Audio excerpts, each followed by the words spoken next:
పశ్చిమాసియాలో ఉద్రిక్తతలు రోజురోజుకు మరింత తీవ్రంగా మారుతున్నాయి.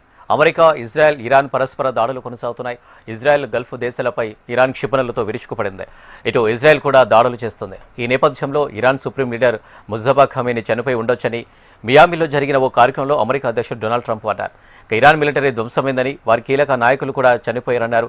వాస్తవానికి వారికి ఇప్పుడు సుప్రీం లీడరే లేరు అని ట్రంప్ చెప్తున్నారు. ఎందుకంటే ఆయన నుంచి ఎలాంటి ప్రకటనలు రావట్లేదు కాబట్టి ఆయన చనిపోయి ఉండాలి లేదా ఆయన పరిస్థితి విషమంగానైనా ఉండాలి అని ట్రంప్ అభిప్రాయపడ్డారు. ఇక పశ్చిమాసియాలో ఉద్రిక్తతలు అంతకంతకు తీవ్రమవుతున్నాయి.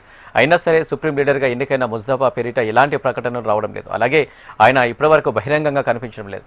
దీంతో ఆయన బతికి ఉన్నారా లేదా అనే దానికి పలు అనుమానాలు ఉన్నాయి.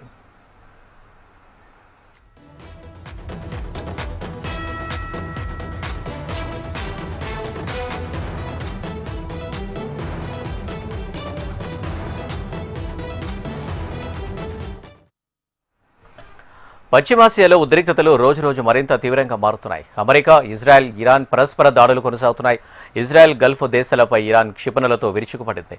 అటు ఇజ్రాయెల్ కూడా దాడులు చేస్తుంది. ఈ నేపథ్యంలో Iran supreme leader Mojtaba Khamenei చనిపోయి ఉండొచ్చని మియామిలో జరిగిన ఓ కార్యక్రమంలో అమెరికా అధ్యక్షుడు డొనాల్డ్ ట్రంప్ అన్నారు.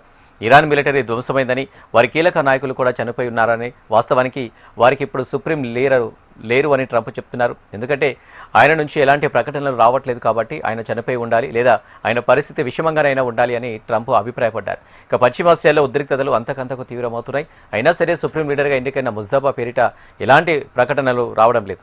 అలాగే ఆయన ఇప్పటివరకు బహిరంగంగా కనిపించడం లేదు. దీంతో ఆయన బతికి ఉన్నారా లేదా అనే దానికి పలు అనుమానాలు ఉన్నాయి.